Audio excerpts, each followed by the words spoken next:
Here's a look at drone footage over Houston. This shows the damage, some of the damage that's been done by this storm.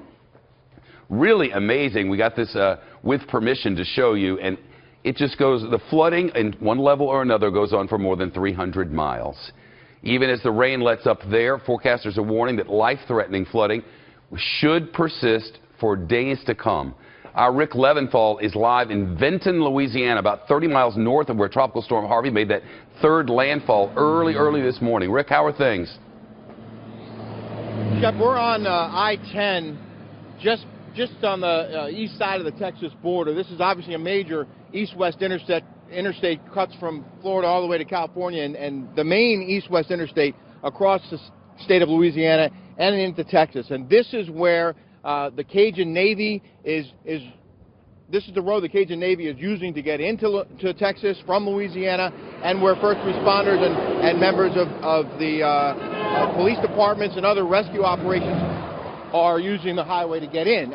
Important to note, Shepard, this highway is closed to the public at exit 4 as you approach the Texas border in Louisiana. So the highway's closed, the state police are there, the troopers are stopping people from coming this way unless they have a reason to go for rescues. And the rescues are happening in that direction on the other side of the bridge, which I'm not sure you can see in this rain.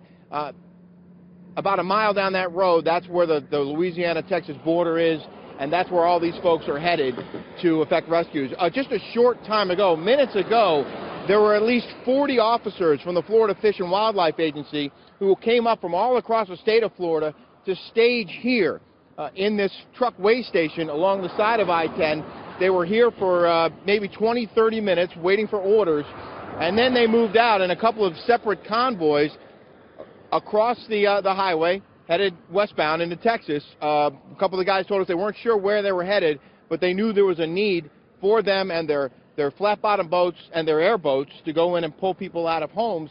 We've also seen, Shepard, as we watch a tractor-trailer pulling a couple of trucks out of here, we've seen buses, transport buses with police escorts coming from Texas into Louisiana, and we've been told that evacuees are being brought to this state. The governor yesterday told me that they were welcoming thousands of evacuees from Texas into Louisiana because Texas had been such a good neighbor to Louisiana. Louisiana wanted to be a good neighbor back. So they're welcoming refugees.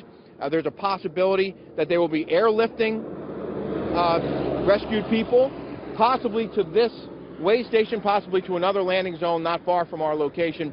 So they may be flying people here for shelter, but they're certainly driving them out, and I think you can see buses. There's a school bus headed this way, and these vehicles, most of them have their flashers on. They were told to stay in the right lane because the other lane could be used for contraflow.